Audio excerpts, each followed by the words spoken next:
Colin The Head, World of Everything. Hello and welcome back to another exciting episode. I'm Colin The Head, and today we've come and visited the Howell Wood Country Park, situated here at South Kirkby. Now the reason why we've come to the Howell Wood Country Park is it's a local nature spot, and a lot of local people just come and walk around.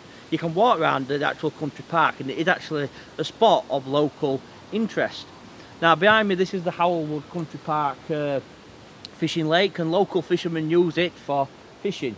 That's what it's used for. It's a fishing lake, and it's here at the Howell Wood Country Park. But we haven't come to look at this fishing lake, right? This is just part of the Howell Wood Country Park, and if you've got a fishing licence, right, you can happily fish here to your heart's content. Now behind me, what there is at the Howell Wood Country Park is there's actually an old ice house. Now we've come to look at the actual ice house itself. Now before we had refrigerators and we could freeze meat quickly and efficiently, right? These ice houses were used where a lot of poultry were killed and they had to store it basically. So obviously they didn't have a fridge or a freezer, so they had to keep the meat cool, obviously to preserve the meat. Now what they used to do is they used to when the lake used to freeze, they used to mine the ice off the lake and store it in the ice house to keep the meat cold. So what we're going to do now, we're going to take a quick look at the actual ice house. So if you follow me down these steps, we're going to have a look at the ice house. So all the ice were took off this lake and it were placed in an ice house, and then obviously the meat, the actual bird and the poultry were killed in the actual Howell Wood Country Park, and then it was stored in this here ice house. So let's take a quick look at the ice house and see what's happening down at the ice house today.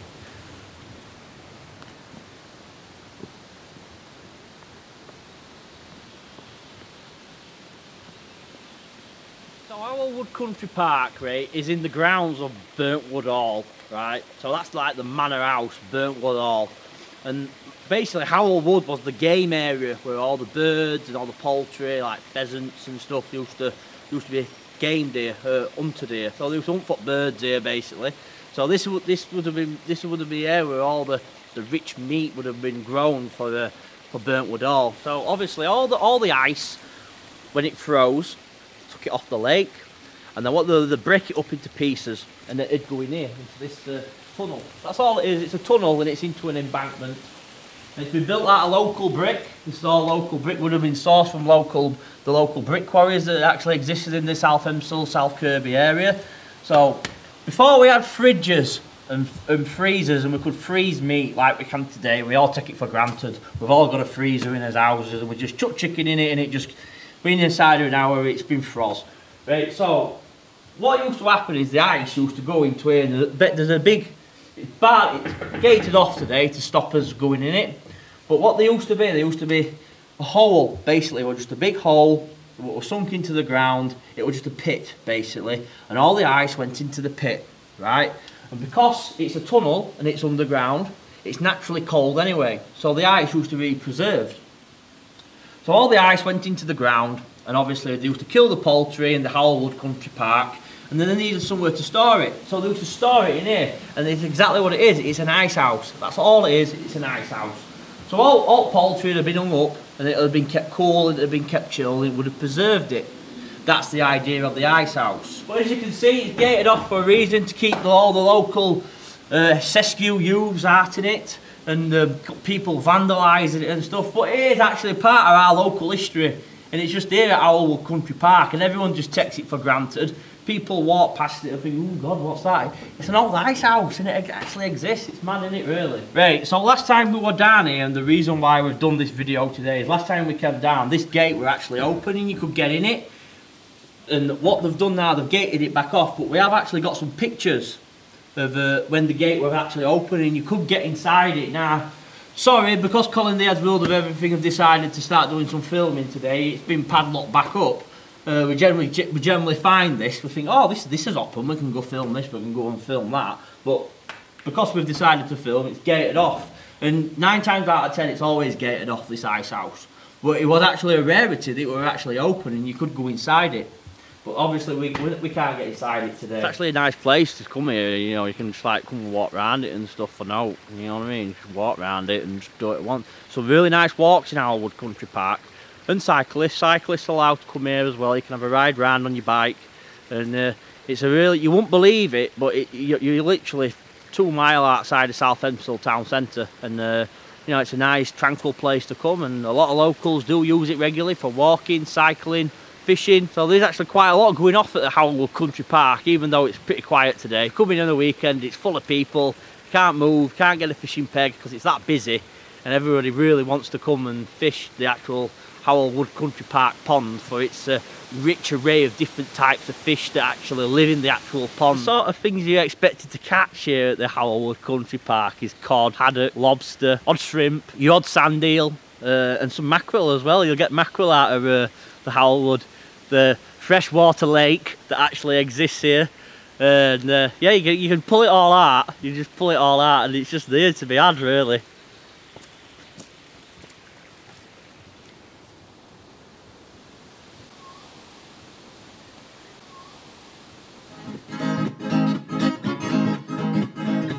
Colin The Head World of Everything.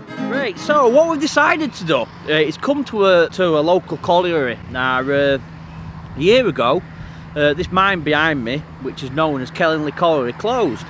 Now, very big on the news agenda, and everybody knew that Kellingley Colliery were going to close. But the reason why we've come to Kellingley Colliery on Colin The Head's World of Everything is because it was the last coal mine in the actual country to be closed. So once this mine behind me closed, it was the last working deep mining coal mine in the country. It's in West Yorkshire, in a little village called Kellingley, about 3 miles outside of Pontefract. Now, Kellingley Colliery was actually quite a modern mine. It opened in 1965, the Kellingley Colliery, and it closed in 2015. The actual coal mine itself only opened 50 years.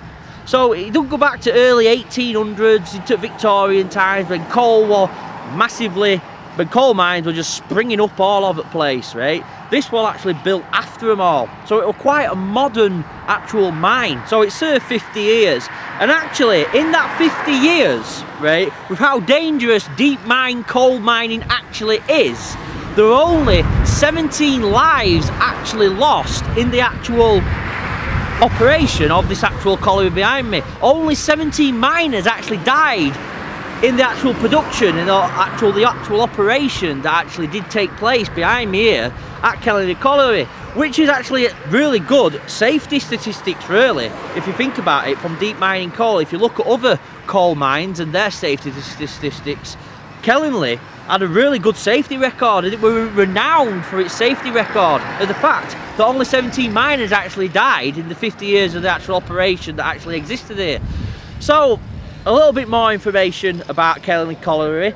When it actually closed, when the actual mine itself actually closed, it actually was a loss to 450 miners, 450 mining jobs that ceased due to the closure of this here mine behind me. Now today, what's happening at Kellingley Colliery is obviously the mine's being dismantled. Obviously all the machinery and stuff is actually, a lot of it has actually been left in the mine. It's actually been capped as well. They've capped it off and they're venting it. But you can't get down mine no more, but a lot of machinery has just been left down there. And when they shut the actual colliery down, that actually happens a lot.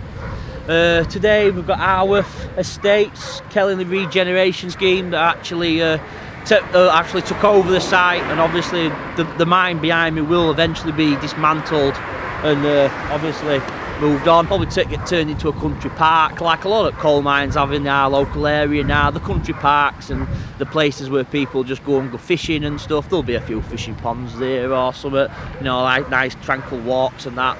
But that's what happens to them. The last working deep mine coal mine in Britain, and it only served a short little life. 50 years and a loss of 450 jobs. We're parked in that little T-junction there, where that little letterbox is, just down there, and we've been asked to move because they don't know what we're doing. They think we're going to like break into colliery or something and start like playing with jumping lift shafts and stuff. We're not even going to do that really, but they're only doing the jobs at the end of the day. I'm Colin The Head, and this is Colin The Head's World of Everything. What's just happened is, just after we just finished that last clip, is the security firm that are in charge of Kellingley Colliery have just come out to see us, right?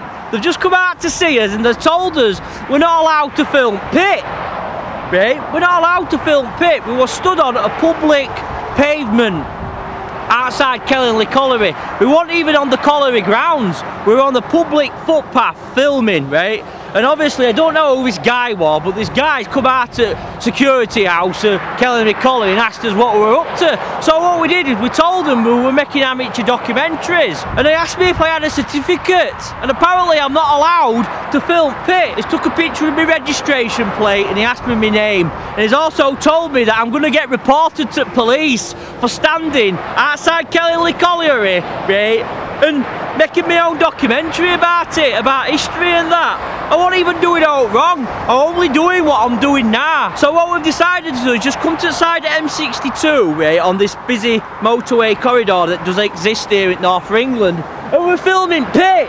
You can see pit behind me, right? We're not allowed to do this. We're not supposed to be doing this, apparently. We're going to get reported to police. But we're filming pit, and you can see Kellingley Colliery in all its glory, even though it's closed.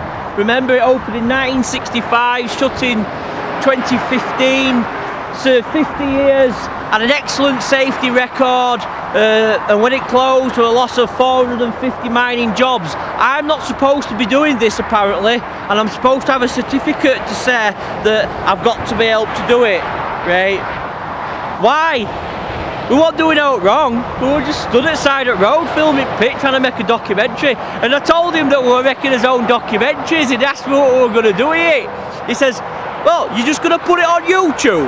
I said, yeah. I said, yeah, I'm just going to put it on YouTube. He says, you can't just film pit and put it on YouTube. You watch Colin The Head put this video on YouTube, I'll put it on YouTube. I'm half expecting him to come careering round that corner in his big 4x4 and telling me that I can't film pit. What a bell end. What a complete bell end. I mean, if it's not Simon Rowe kicking us out of Scarborough Castle, it's the guy at our regeneration for Kellingley site telling me that I can't stand outside a closed colliery and film with a video camera. There's no law against it. You know what I mean?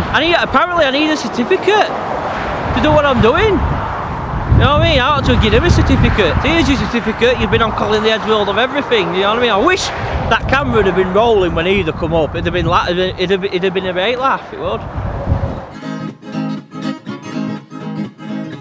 Colin The Head's World of Everything. We've come to a local lawn that's known as Womersley Quarry. Now, locally, it's basically what it is. It's a quarry that's been flooded. It's notoriously known in past for a lot of people to actually come and swim here. Now there has been deaths in this lake behind me, and there's always a tragic story. Everyone can remember it when the kid in the car, handbrake came off the car and car went into the lagoon behind me, and the kid he drowned in Womersley Quarry, and it has been connected to quite a number of actual deaths, this quarry, due to people coming and swimming in it. Now today it's barricaded off with these big massive gates. Obviously a company's took over Womersley Quarry, and obviously you can do scuba diving here. It's barricaded off with these big gates. These gates didn't used to be here. You could just drive in as you please, but it's been took over by a private company. The reason why we featured it is because it was just on its way back from Kellingley Colliery, and we just thought we'd just stop at Blue Lagoon. But yet again, we can't get access. Can't get access to Womersley Quarry, and it's here. But you can't swim here like we used to do as kids. I mean, there were none of this were here. It was just a simple trap lane that used to go in, and obviously it's been took over by a company, and obviously it's due to the high number of deaths that were actually associated with the actual quarry as well, through people drowning swimming in it. Because it used to be completely unmanned, it used to just be a lake. So probably one of the reasons why it's been took over is for the safety concerns that are actually involved with the actual Womersley Quarry, because there was no one to stop you swimming there, and a lot of people used to swim and barbecue here and generally have a good time. But today that is not the case. You've got to pay to use Womersley Quarry nowadays.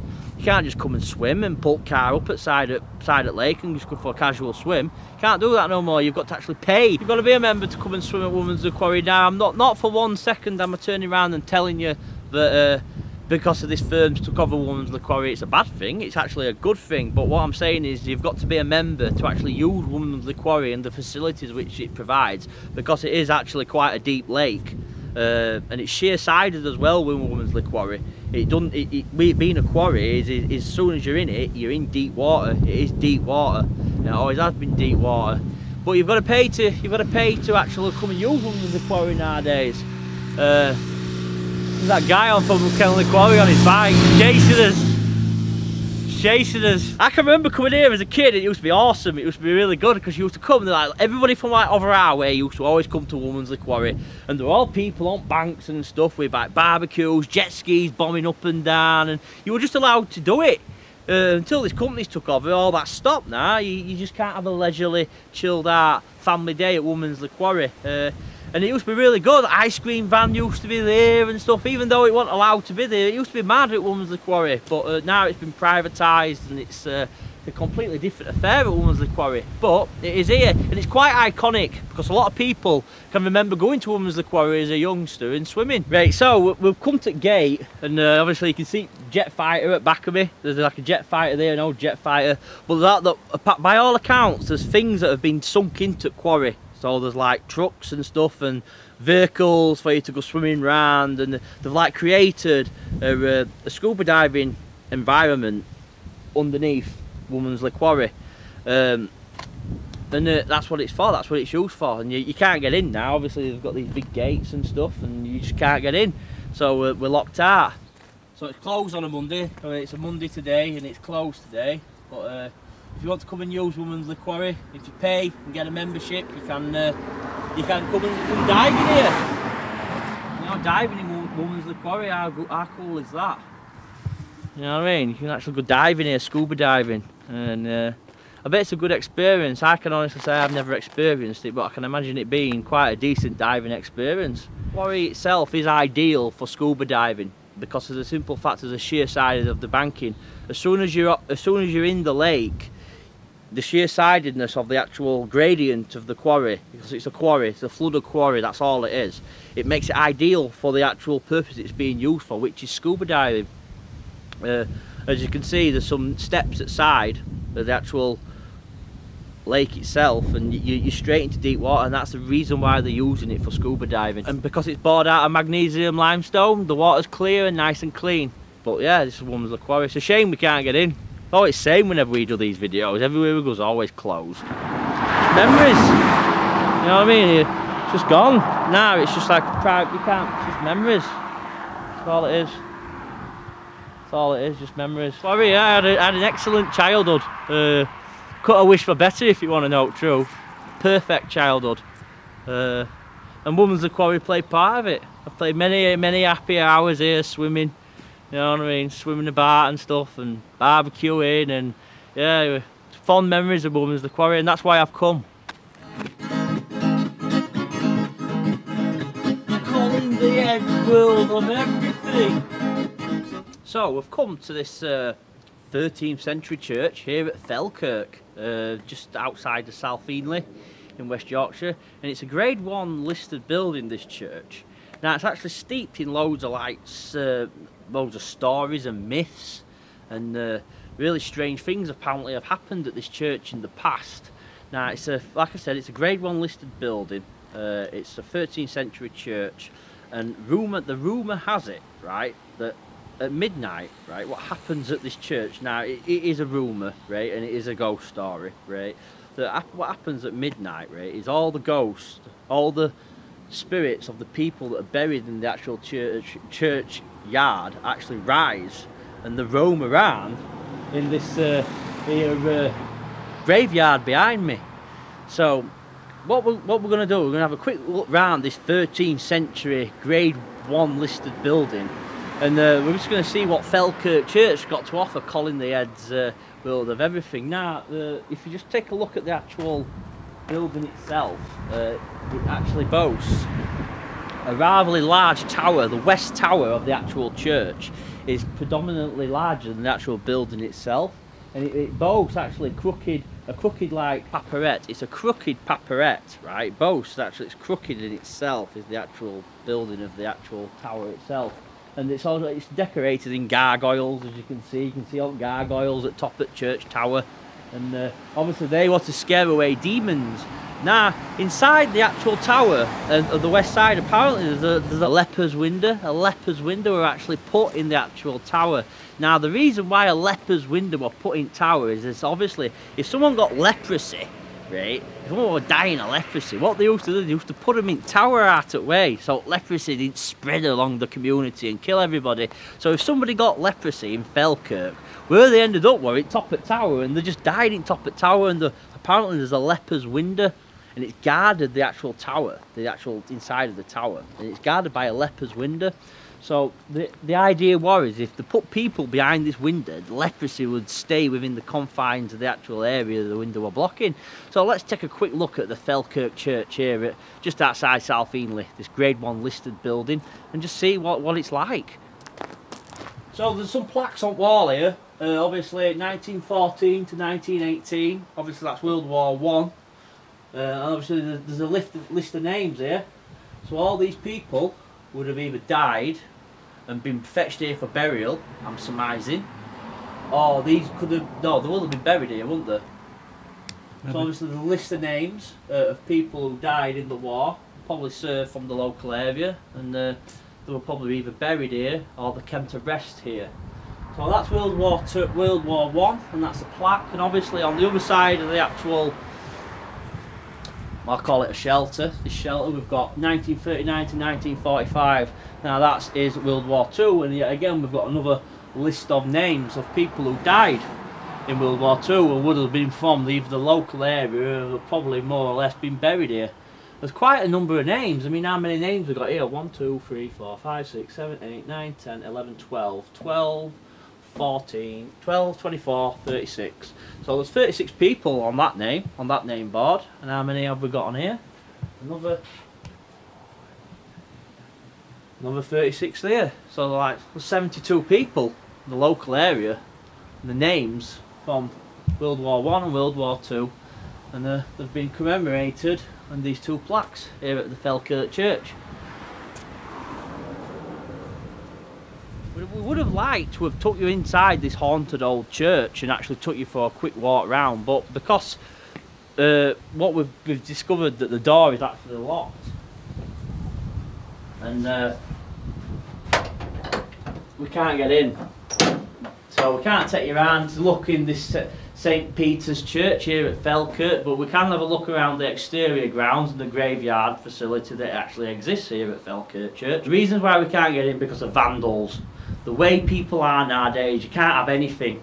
People just want to break into stuff and trash places. So the reason why we can't get in is because it always happens, the minority is spoiling it for the majority. So the minority of people who would liable to actually break into the church and make a mess of the actual interior of the church is spoiling it for people like me who want to go in and make the YouTube videos. It's got a working sundial, and it's a really good example of a sundial at the moment. As you can see, look, 12. We're approaching. It reckons it's 1:30 at the moment. Not bad timing, really. It reckons it's about 1:30, that sundial, and obviously you can see it in this nice July sun that we're getting at the moment before the rest of the clouds cover us up. But yeah, it's working. Working is that sundial. It's a proper sundial. Just found a crypt. I think it's a crypt or some sort of cellar, and it's just here at Felkirk Church. I was looking down here. It's quite an eerie, even though it's daytime at the moment. It is actually quite eerie in here. You know, you're getting a really weird feeling about it. But apparently there's a leper's window in this tower, according to our source of information. Now, there's a lot of old gravestones in this here graveyard. I mean, I just picked one out at random.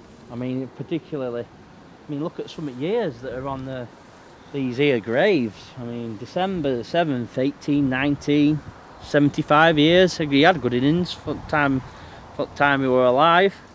It's a bit creepy, really. But if you look down towards me, the story says that at midnight all these ghosts apparently rise from earth and start roaming around this here graveyard. And it's quite a strange setting. I've never known a graveyard as long, if you want to know the truth. It goes right back. It goes right back to the bottom. Obviously there's a bit that's been looked after, we're going to have a look at that later. But it goes right far back, and the amount of gravestones that are actually in this graveyard, there's loads of them. Loads of them. So we've just come to this door here at the West Tower, and it's very stereotypical for the time of year this actual church was built. It's a Grade 1 listed building. As you can see, it's got a nice archway, a good solid wooden door, and obviously it's seen quite a lot of weather, this door. As you can see, it's very stereotypical of an old church such as itself, and it's in quite good wrath really. But there's a few engravements here and there. There's quite a lot of engravements. EC 1941, as if that's been engraved in 1941. Look at them gargoyles up there. The idea of the gargoyles was to scare away evil spirits, and that's why they were put on the top of the actual church tower and churches. That's the reason why gargoyles were used, and the idea was to put the gargoyles there to scare away all the evil spirits. And that's the reason why churches were decorated with gargoyles and ghouls, to keep all nasty spirits away and keep the church in good health spiritually. It's like something out of Blair Witch Project. That's all I can explain it as. Yeah, it's like, I mean, look how it's mad, isn't it? It's a crazy place, really, just to come. All these gravestones, it's really spooky. Like a scene from Alton Towers. And I can imagine walking around Alton Towers and coming to, and it's free, and you have to pay to walk around here. A restored bridge. So this has been restored on behalf of the church wardens here at Felkirk Church. So when this bridge must have been collapsed, the actual graveyard must have been cut in two. So there's a beck that runs through the middle of the graveyard. And obviously this bridge crosses it, and it's been reinstated, this bridge, in 2013, so it's like 3 years ago this bridge has been reinstated, been put back here. So you can walk all the way through the church grounds, you can walk over the bridge, over the beck, and you can walk into the remainder of the actual graveyard. But we're hoping to catch some spirits, but obviously they don't come out till midnight, so they're not out at the moment. But apparently if you come down here at 12 o'clock at night, when the church bells strike 12, that's apparently when they start like coming out and being ghosts basically. But at the moment I haven't bumped into any, or I haven't seen any. But I can understand exactly where the actual stories are coming from, because I wouldn't like to think I were walking around here on a night. It would have been good to interview a ghost, wouldn't it? So let's just have a quick recap of what's gone off in Colin The Head's World of Everything today. We visited Kellingley Colliery. Obviously we couldn't get access to Kellingley Colliery, and we couldn't get access into it, and we got told that we've been reported to police for standing outside Kellingley Colliery and filming. And then we visited Womersley Quarry. Obviously yet again we couldn't get in there, and that was a bit of a piss-potical affair. And then we went to the ice house over at Howell Wood. Yet again we were presented with a locked gate. And then finally we visited Felkirk Church, and had a walk around the graveyard and just see what Felkirk Church got to offer us. And that's about it really. So, but I will recap this as probably the most boringest episode of Colin The Head's World of Everything I've ever done. And I hope my next episode's a lot better. And I don't think it's turned out as good as what we planned. But anyway, we've bet video, and that's it. So that's it. I'm Colin The Head, this is Colin The Head's World of Everything. Bye.